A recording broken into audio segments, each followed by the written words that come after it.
Welcome to number 51 through 55 of my top 100 albums of all time. We're getting close to the top half of the list. This will be rounding it out with the final picks before we're in the second part. So I hope you enjoyed everything thus far. If you haven't seen the rest of the videos, hit the description below. I have a link to everything so you can see exactly what I'm doing. But without further ado, let's dive into 5 more amazing albums that I truly cherish, and hopefully you will too.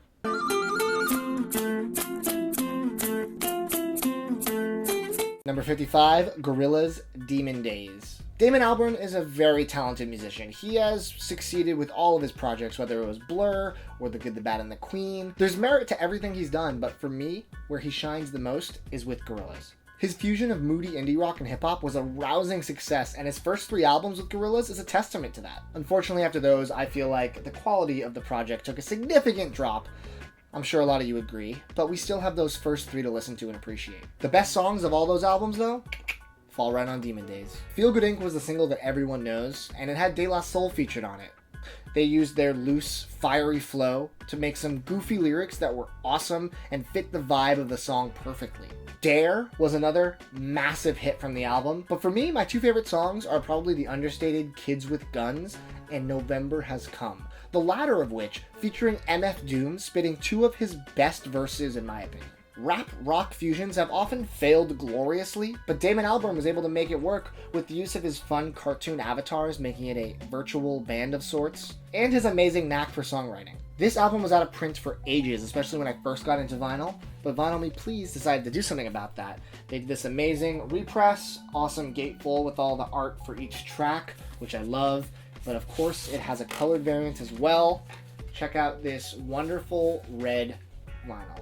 Sounds great too. This is where VMP won me over as a company, and I said, wow, these guys are capable of pressing high-profile records.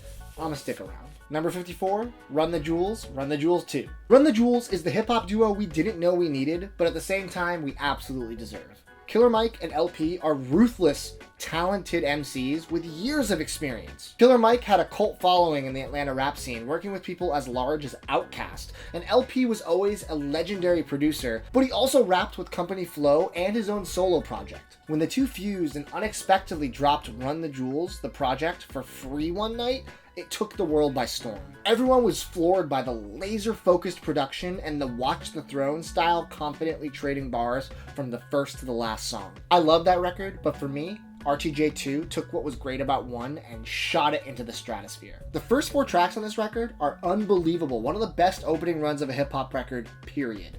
Especially the feature from Zach De La Rocha of Rage Against the Machine. There's some other choice features like Travis Barker of Blink-182 and Gangsta Boo, so this album has cemented itself as legendary status in my opinion. This right here is the turquoise vinyl pressing, which matches the zombie fingers that you can see counting down the Run the Jewels sides and also Running the Jewels themselves. And the cover is signed by the boys themselves. This is one of my most prized records, without a doubt. Number 53, Sufjan Stevens, Illinois. Bet you didn't expect to see him back so soon. Well, the boy is back, and better than ever. This was the album that put Sufjan on the map. To me, it is tragic that in 2019, you talk to your average person and say, do you know Sufjan Stevens? Their response is, who? He should be one of the most popular musicians on the planet based on some weird formula of longevity of career meets talent. But unfortunately, he's still just an indie darling. Chicago is the one song that everybody knows from this record. If you don't know it, go pause the video, listen to like 5 seconds of it, and you'll be like, oh, that song. But this whole record is a sweeping orchestral folk gemstone, rife with lyrical storybook songs like Casimir Pulaski Day and John Wayne Gacy Jr. that break your heart. It also has beautiful tales like the Predatory Wasp. One of my favorite tracks on the album because of the sonic dichotomy is the Man in Metropolis Steals Our Hearts. Really, this is a record that anyone can and should appreciate. Take an hour and 14 minutes out of your day, sit down and listen to it. You are going to fall in love. This is the album that turns Sufjan Stevens fans into stans. There are a few variants for this record, but something cool and worth mentioning is that the first pressing, which I have, this is a sticker on the front. Originally behind the sticker is actually a little guy named Superman. I don't know if you heard of him. He's a pretty popular comic book character, and I guess they didn't have the rights to have Superman on their cover.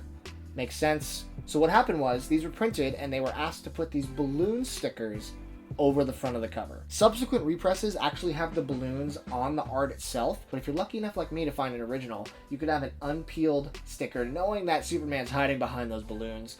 Guys, this is like the modern day Beatles Butcher cover. just probably not as rare. Number 52, Radiohead, Kid A. Sometimes I go back to that Pitchfork review of Kid A from 2000 just to laugh to myself. It is one of the most absurd pieces of writing I've ever seen. The writer gave it a 10 out of 10, which is justified, but some of the ways he describes the album, I almost just read it in this review just now to see if anyone would catch on, but it was too much, too long. Instead, I'll just take my favorite quote from it, which I want to read because I don't want to mess this up. The experience and emotions tied to listening to Kid A are like witnessing the stillborn birth of a child while simultaneously having the opportunity to see her play in the afterlife on IMAX. What? I don't agree to that insane level, but I will say that Kid A is one of the best albums I've heard in my lifetime. And I think it was a turning point in the band's career. After critical success with the Bends and then pioneering that spacey, intense roller coaster of an album sound from OK Computer, this was a change. This was slightly more experimental, definitely emotional, and absolutely unique. From the glitchy opener of Everything in Its Right Place, to the sound cult that is the national anthem, all the way to my favorite Radiohead song, How to Disappear Completely, that captures a Sigur Rós-esque feel to it, this album keeps you on your toes. Then of course there's the pulsing Idiotech wrapping you into its sound world so beautifully.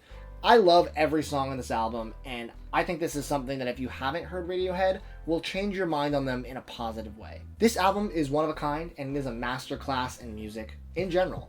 And there are a couple versions. The originals came on these 10-inch records. This is an original UK pressing on Parlophone. And of course they're 10-inch gatefolds too, which is very cool and not that common. They did a recent repress on 12-inch vinyl. I don't know if it sounds as good as these. I haven't picked it up. Let me know in the comments if it does. And finally, number 51, The Beatles, Abbey Road. I'm not the biggest Beatles fan in the world. That being said, I think that this is the pinnacle of their output while they were a band for such a short time if you think about it. Execution of this album is simply wonderful. Side A is a series of tracks, some of which are their best ever. Come Together, Something, and the unbelievable metal for its time, I Want You, She's So Heavy. I mean, that song is like sludge metal before sludge metal existed. And then side B is a medley starting with George Harrison's Here Comes the Sun, an absolutely beautiful track from my favorite Beatle, and ending in 3 songs that encapsulate the best thing the Beatles have ever done, I think. Golden Slumbers, Carry That Weight, and The End. Those 3 songs fit together like complementary puzzle pieces and should be in a hall of fame for music as a whole. From the album art to the fact that this is the final cohesive body of work that the Beatles recorded before breaking up, everything about this is legendary. I have this early pressing, it's nothing special. My buddy Adam actually picked up a Mo-Fi version of this for me recently, which I hear sounds great, so that'll be a nice upgrade when I trade him for it. But I also hear the new repress, the anniversary one, sounds great too. You have no excuse to not own this record in your collection, Beatles fan or not.